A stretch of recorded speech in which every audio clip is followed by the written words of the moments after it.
খুব কম উপকরণে কেবলমাত্র আলু আর সুজি দিয়ে এরকম একটি মচমচে পকোড়া যদি বাড়িতেই বানিয়ে নিতে চাও তবে আজই ট্রাই করে ফেলো।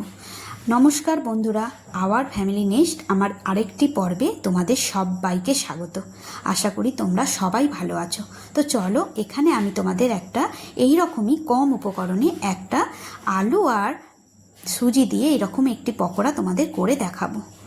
এই পকোড়াটা করতে খুবই কম সময় লাগে এবং উপকরণও একদম কম লাগে। বাড়িতে গেস্ট এলে বা বিকালে চায়ের সাথে তোমরা নিজেরাও কিন্তু এরকম একটা পকোড়া খুব অনায়াসেই খুব কম সময়ের মধ্যে বানিয়ে নিতে পারো। তো দেখো, এখানে আমি প্রথমে একটা প্যান নিয়েছি। প্যানের মধ্যে আমি কিছুটা সাদা তেল দিচ্ছি, খুবই কম, 2 চামচের মতো আমি সাদা তেল এখানে দিয়ে দিলাম। প্রথমে আমি ফ্রেশ কারি পাতা একটু ভেজে তুলে রাখবো। এই কারি পাতাটা আমি ভেজে নেবো একটুখানি, এবার ভেজে এই কারি পাতাটা তুলে রাখবো। এই যে স্ন্যাক্সটা তোমাদের আজ আমি করে দেখাবো, এটা বাচ্চাদের খুব খুব প্রিয় এবং এটা একদম নিরামিষ, এতে কোনো পেঁয়াজ রসুন কিচ্ছু আমি ব্যবহার করিনি। তোমরা অনায়াসই এটা নিরামিষ দিনেও করতে পারো। তো দেখো, এখানে আমার কারি পাতাগুলো ভাজা হয়ে গেছে। কারি পাতাগুলো প্রথমে আমি একটু এরকম তেল থেকে ভেজে তুলে রেখে দিচ্ছি। এবার আমি আর একটু সামান্য তেল দিচ্ছি এবং ওর মধ্যে আমি দেব এখানে কালো সর্ষে দিলাম। এবার দেব সাদা জিরা আর দেব সাদা তিল দিলাম 2 চামচের মতো। সাদা তিল, সাদা সর্ষে আর সাদা জিরা আমি প্রথমে তেলের ওপর দিয়ে একটু লাল লাল করে এগুলোকে ভেজে নিচ্ছি। সাদা তিলটা অপশনাল, দিলে কিন্তু খুব ভালো লাগবে, না দিলেও কিন্তু কোনো ক্ষতি নেই। তো এইভাবে আমি একটু ভেজে নিচ্ছি।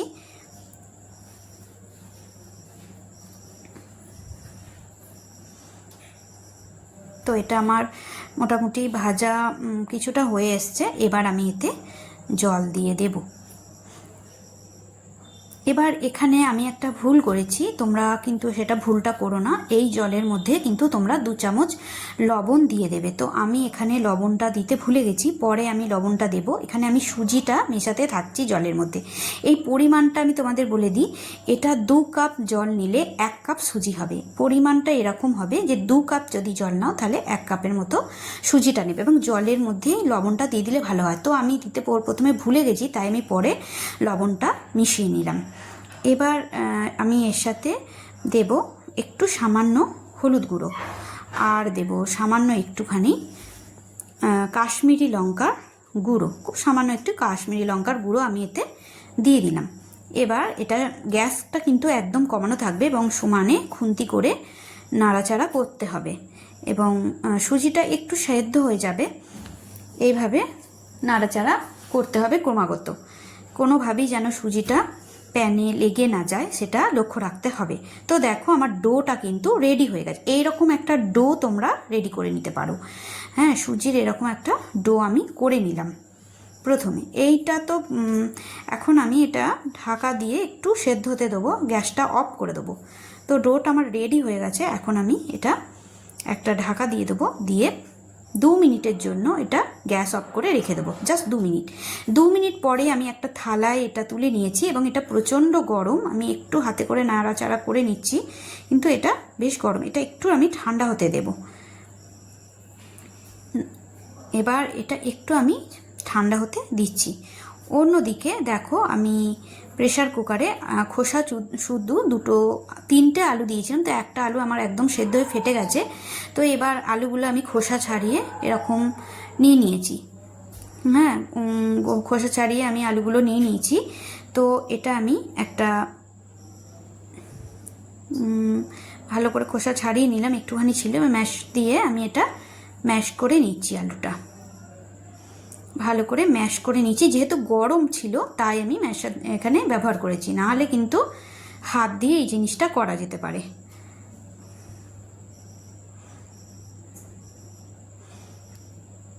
তো এটা আমি এবার ভালো করে হাত দিয়ে মেখে নেবো। এখানে আমি যে কারি পাতাটা প্রথমে ভেজে রেখেছিলাম সেটা এখানে আমি দিয়ে দিলাম। কারি পাতাটা আমি এখানে ছড়িয়ে দিলাম। এবার আমি এর মধ্যে দেব চিলি ফ্লেক্স। আমি চিলি ফ্লেক্সটা এখন দেব। চিলি ফ্লেক্সটা আমি দিয়ে দিলাম। কিছুটা চিলি ফ্লেক্স যে যেমন ঝাল খেতে পছন্দ করে সেরকম নিয়ে নেবে। তো আমি এখানে কাঁচা লঙ্কা দেওয়া যায়, তো কাঁচা লঙ্কা আমি দিইনি, সামান্য একটু হলুদ দিলাম। তোমরা যদি কাঁচা লঙ্কা খেতে পছন্দ করো তাহলে কুচি কুচি করে দিতে পারো, তো আমি কাঁচা লঙ্কা দিইনি। এখানে আমি একটু গোলমরিচের গুঁড়ো দিয়ে দিলাম, গোলমরিচের গুঁড়ো আর চিলি ফ্লেক্স, আর সামান্য একটু লবণ দিলাম, কারণ আলুটা দিয়েছি এর জন্য আমি একটু লবণ পরিমাণ মতো দিয়ে দিলাম স্বাদটা বোঝার জন্য। এবার দিলাম কর্নফ্লাওয়ার। কর্নফ্লাওয়ার বাইন্ডিংয়ের জন্য দিতে হবে, কর্নফ্লাওয়ারের পরিবর্তে ময়দাও নেওয়া যেতে পারে। দিয়ে ভালো করে হাতের সাহায্যে ভালো করে মেখে নিতে হবে এবং ভালো করে একটা ডো তৈরি করে নিতে হবে। এইভাবে ভালো করে আমি জিনিসটা মেখে নিয়েছি। এখন আমি একটু লেবুর রস দিয়ে দিচ্ছি। এই পর্যায়ে তোমরা ইচ্ছে করলে বাড়িতে যদি তোমাদের চাট মশলা থাকে তাহলে দিতে পারো। আমার যেহেতু চাট মশলাটা নেই তাই আমি এখানে একটু লেবুর রস দিয়ে দিলাম। লেবুর রস দিলে বেশ টক টক স্বাদ আসে, খেতেও খুব ভালো লাগে। তো এখনও আমার কিন্তু এটা রেডি হয়নি, এটা একটা চিটচিটে ভাব আছে, এই ভাবটা কিন্তু একদমই থাকবে না। এর মধ্যে একটু অয়েল দিয়ে দিলে এই জিনিসটা চলে যাবে, তো সেটা আমি পরে করে নিচ্ছি। অন্যদিকে বন্ধুরা দেখো, আমি একটা বাটি নিয়ে নিয়েছি, তার মধ্যে একটা সস আমি তৈরি করে নেবো। এই যে পকোড়াটা, এটা খাওয়ার জন্য আমি একটা সস বানাবো। সেই সসটা বানানোর জন্য আমি প্রথমে টমেটো কেচাপ নিয়ে নিচ্ছি। কিছুটা টমেটো কেচাপ আমি নিয়ে নিলাম। এর মধ্যে দিচ্ছি মেয়োনিজ, এটা পরিমাণ বুঝে দেবে। আমি টমেটো কেচাপের সাথে কিছুটা মেয়োনিজ নিয়ে নিলাম। এর মধ্যে আমি দেব একটুখানি চিলি ফ্লেক্স একটু দিয়ে দিলাম। দিয়ে খুব ভালো করে চামচের সাহায্যে এটা আমি রেডি করে নেব। দেখো একদম রেডি হয়ে গেছে। এই সসটা কিন্তু খুব ভালো লাগে এই পকোড়াটা। এবার যে কোনো পকোড়া দিয়ে তোমরা এই সসটা খেতে পারো, বেশ ভালো লাগে খেতে। যদি তোমাদের কাছে না মেয়োনিজ থাকে, টমেটো কেচাপ দিয়েও অনায়াসে খেতে পারো। এখানে আমি দেখো এখানে আমি ডোটা নিয়েছি এবং চাকিটা ভালো করে অয়েল ব্রাশ করে নিয়েছি চাকিটার মধ্যে। এবার চাকিটার ওপরে আমি ডোটা হাতে করে এইভাবে লম্বা একটা লেচির মতো কেটে নিচ্ছি, লেচির মতো গড়ে নিচ্ছি। তো এইভাবে লম্বা মতো একটা লেচি আমাকে গড়ে নিতে হবে। এবার এইটা একটা ছুরি দিয়ে আমি পিস পিস করে কেটে নেব। এটা মোটামুটি হয়ে গেছে। এবার এটাকে আমি একটা ছুরির সাহায্যে ছোট ছোট পিস পিস করে গড়ে নেব, কেটে নেব। পড়ে গেল তো এটা আমি তুলে রাখলাম। এইভাবে আস্তে আস্তে, এটা একটা চিটচিটে ভাব থেকেই যায়, তো এটা আস্তে আস্তে কেটে নিতে হবে। সুজি দেওয়ার জন্য এখানে একটা আঠালো ভাব থাকে, তো সেটা ম্যানেজ করে নিতে হবে। হ্যাঁ, তো এইভাবে আমি কেটে নিচ্ছি।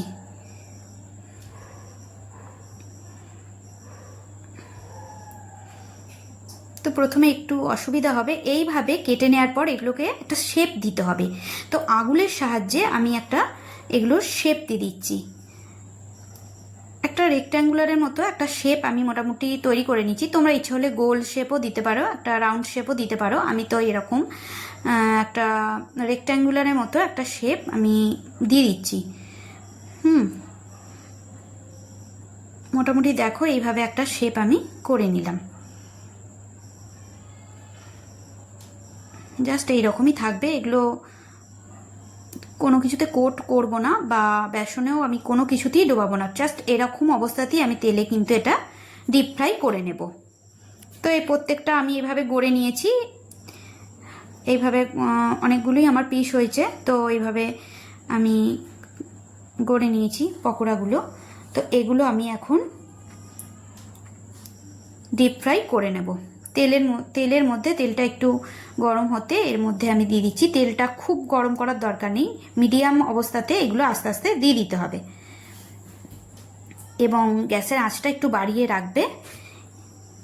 গ্যাসের আঁচটা বাড়িয়ে রেখে এগুলোকে ডিপ ফ্রাই করে নিতে হবে।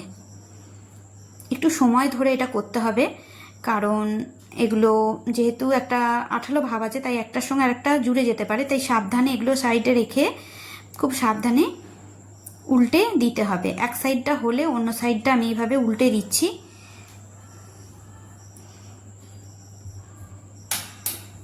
এখানে যেহেতু আলুটা সেদ্ধ করাই আছে, তাই ভেতরটা শক্ত বা সেদ্ধ না হওয়ার কোনো ব্যাপার নাই। এটা গ্যাসটা উস্কে দিয়ে এইভাবে ডিপ ফ্রাই করতে হবে। তো দেখো এগুলো মোটামুটি আমার ফ্রাই হয়ে গেছে। এবার আমি তেল থেকে তুলে নেব।